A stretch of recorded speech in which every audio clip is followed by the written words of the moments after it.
On oublie facilement que Dubaï est une ville construite en plein désert.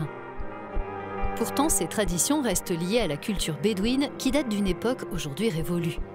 Le dromadaire est un symbole vivant de ce passé. Et ici, au club de course de dromadaire de Dubaï, tradition rime avec compétition. Des propriétaires viennent de toute la péninsule arabe pour tenter de décrocher l'un des prix décernés au Camel Race Track d'Al Marmoum. Ils suivent la course de leur champion depuis leur voiture, l'encouragent à coups de klaxon et le dirigent à l'aide d'un jockey robot commandé à distance, sous le regard d'un public très divers.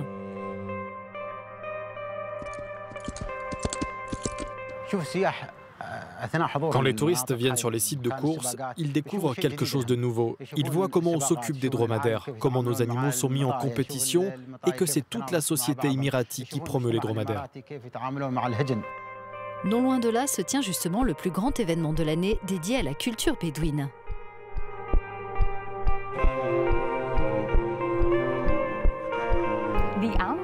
Grâce à son festival traditionnel d'Al Marmoum, Dubaï célèbre chaque année cette culture ancestrale du désert et la place qu'elle occupe dans l'identité de sa population.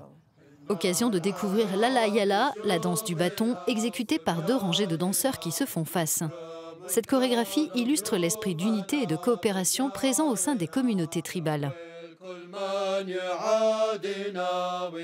Autrefois, les familles du désert avaient un mode de vie nomade dans lequel les dromadaires jouaient un rôle essentiel. Dans la tradition émirati, les dromadaires n'étaient pas simplement utilisés pour se déplacer. Les nomades les élevaient pour leur lait et leur viande, tout en les traitant comme leurs animaux de compagnie.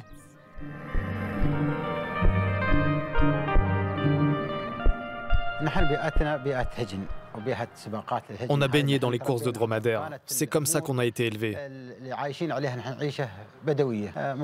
Avant, il y avait ce mode de vie bédouin. On a grandi en voyant nos pères se déplacer à dos de dromadaires. On faisait comme eux. On entraînait nos animaux et on les faisait courir. Notre pratique s'explique par le contexte dans lequel on vivait.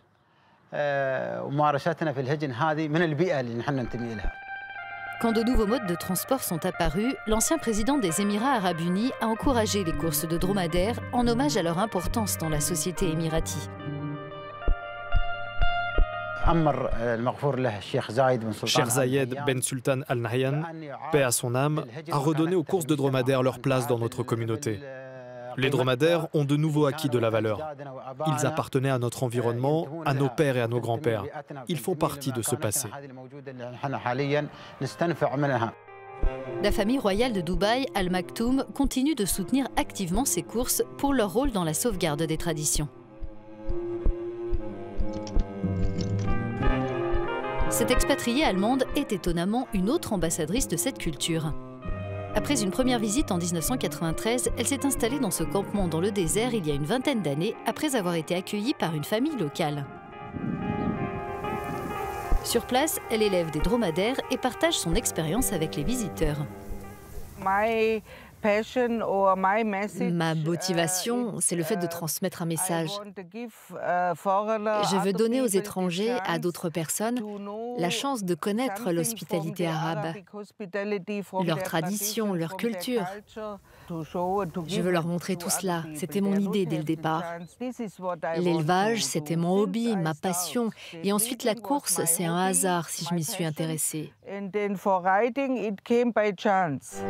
Ursula Mouche a appris la culture du désert en reproduisant les pratiques locales. Le dromadaire apporte aussi une certaine liberté. C'est un animal qui est détendu, fier. Les Émiratis en sont fiers, et moi aussi.